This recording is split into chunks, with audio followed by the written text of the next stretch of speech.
మీరందరికంటే ముందుగా నా latest updates మీ మెయిల్లోకి పొందడానికి సబ్స్క్రైబ్ బటన్ ప్రెస్ చేశాక బెల్ ఐకాన్ వస్తుంది. ఈ బెల్ ఐకాన్ ప్రెస్ చేయండి. హాయ్ ఫ్రెండ్స్, నా పేరు హఫీజ్. మీరు చూస్తున్నారు తెలుగు టెక్ ట్యూబ్స్. ఫ్రెండ్స్, ఈ వీడియోలో మనం ఫామ్ 16A తర్వాత ఫామ్ 16 ఏంటి అనే దాని గురించి మాట్లాడదాం. ఈ రెండింటి మధ్య డిఫరెన్స్ ఏంటి, ప్లస్ ఇంకొకటి ఏంటంటే ఈ మధ్య మనకు ఎక్కడ చూసినా ఇన్కమ్ ట్యాక్స్ గురించి వినిపిస్తుంది. ఎందుకంటే మనకి 31st లోపు, జూలై 31st లోపు ఇన్కమ్ ట్యాక్స్ ఫైల్ చేయాల్సి ఉండే. కాకపోతే ఆ సర్వర్ డౌన్ అవ్వడం వల్ల చాలామంది ఇన్కమ్ ట్యాక్స్ని ఫైల్ చేయలేకపోయారు. సో నేను వాటికి అంటే మన అఫీషియల్ సైట్కి ఆల్టర్నేటివ్గా ఇంకొక 3-4 సైట్స్ కూడా చెప్తాను. ఆ సైట్స్ యూస్ చేసి కూడా మీరు ఇన్కమ్ ట్యాక్స్ని ఫిల్ చేయొచ్చు. ఓకే, సో వాటి గురించి ప్లస్ ఈ 16A ఏంటి, 16 ఏంటి అనే దాని గురించి మాట్లాడదాం. ఓకే, సో ఫస్ట్ 16, ఈ ఫామ్ 16 అంటే ఈ ఫామ్ మీకు ఎవరు ఇస్తారు అంటే మీరు ఎక్కడైతే ఏ కంపెనీలో అయితే పని చేస్తారో ఆ కంపెనీకి సంబంధించిన ఓనరే మీకు ఇది ఇస్తాడు అన్నట్టు. ఓకే, సో ఇది ఏంటి అంటే ఇప్పుడు మీకు శాలరీ వస్తుంది చూసారా, ఆ శాలరీ వచ్చినప్పుడు మీ శాలరీ అనేది పర్ ఇయర్ 2,50,000 అంటే ఆ స్లాబ్లో ఉన్నట్టయితే మీకు అంటే ఆ 2,55,000 దాటితే మీకు ఏంటంటే ట్యాక్స్ అనేది డిడక్ట్ అవుద్ది. ఓకే, సో ఆ ట్యాక్స్ డిడక్ట్ చేసేసుకొని వాళ్ళు ఏం చేస్తారంటే గవర్నమెంట్కి పే చేస్తారు. ఓకే, సో మీకు వచ్చే జీతం అనేది శాలరీ ఏదైతే ఉందో అది 2,50,000కి లోపు ఉందనుకోండి. అటువంటిప్పుడు మీ దగ్గర టీడీఎస్ అనేది డిడక్ట్ చేయడం జరగదు. అంటే ఈ టీడీఎస్ అంటే ఏంటంటే మనకు జీతం ఇచ్చే ముందే ఫస్టే వాళ్ళు కట్ చేసుకొని తర్వాత మిగతా అమౌంట్ మనకి ఇస్తారు. ఓకే, తర్వాత మనం ఏంటంటే ఈ ట్యాక్స్ని ఫైల్ చేయాల్సి ఉంటుంది రిటర్న్స్ కోసం. ఓకే, సో అదేంటి అనే దానికోసం మనం సపరేట్ వీడియో చేద్దాం, ట్యాక్స్ ఎలా ఫిల్ చేయాలి అనే దానికోసం. కాకపోతే ఇప్పుడు నేను మీకు ఇవాళ కొన్ని టెంపరీ సైట్స్ చెప్తానని చెప్పాను కదా, వాటి ద్వారా కూడా మీరు ఈ ఫిల్లింగ్ చేసుకోవచ్చు. ఓకే, సో మొత్తానికి ఏంటంటే ఫామ్ 16 అంటే మీకు జీతం ఇచ్చే ముందు వాళ్ళు కట్ చేసుకుంటారు చూసారా, ఓకే, ట్యాక్స్. ఓకే, సో దానికి సంబంధించి మీకు ఏంటంటే ఒక ఫామ్ అనుకోండి. ఓకే, సో ఆ ఫామ్ మీకు ఇస్తారు. ఆ ఫామ్లో మనకు 2 పార్ట్స్ ఉంటాయి, పార్ట్ ఏ, పార్ట్ బి అని. పార్ట్ ఏలో చూసుకున్నట్టయితే మీకు సంబంధించిన టాన్ నెంబర్, పాన్ నెంబర్, మీకు సంబంధించిన అడ్రస్. ఓకే, సో ఇవన్నీ మీకు సంబంధించిన డీటెయిల్స్ అన్నీ ఉంటాయి.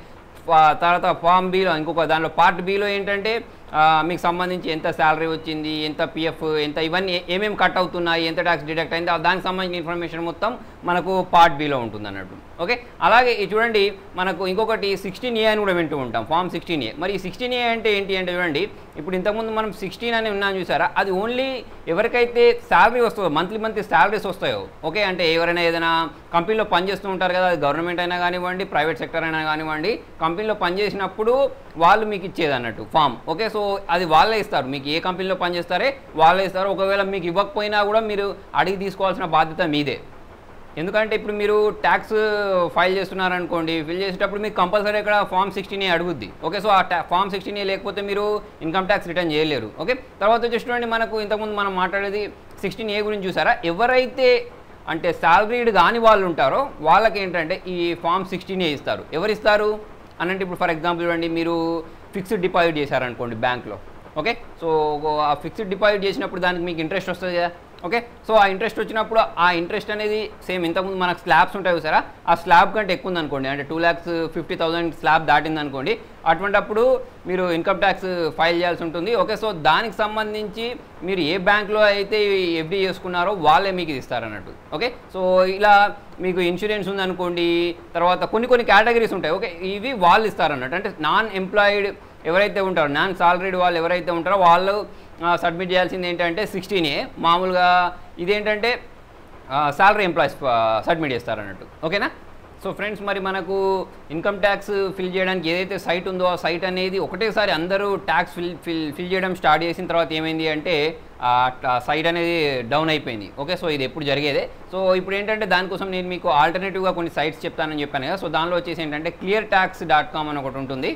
సో దీనికి సంబంధించిన లింక్ కూడా నేను కింద డిస్క్రిప్షన్లో ఇస్తాను. దీనిలో మీరు ఏం లేదు, మీ దగ్గర ఉండే ఫామ్ 16 ఉంటుంది కదా, దానిలో అప్లోడ్ చేసేస్తే అదే ఆటోమేటిక్ దానిలో నుంచి కావాల్సిన డేటాను తీసేసుకొని మీకు అక్కడ సజెషన్స్ కూడా ఇస్తుంది. అంటే ఈ ఫిల్లింగ్ అంటే ఇన్కమ్ ట్యాక్స్ ఫిల్లింగ్ ఎలా చేయాలి అని దానికి సంబంధించిన సజెషన్స్ కూడా ఇస్తుంది. ఆ సజెషన్స్ చూసేసుకొని మీరు ఫిల్ చేసేసుకోవచ్చు. ఓకే, సో మీకు ఇంకా ఏమైనా డౌట్స్ వచ్చాయనుకోండి, దానిలో మీకు 599 రూపీస్ పే చేశారనుకోండి ఆ సైట్ వాళ్ళకు.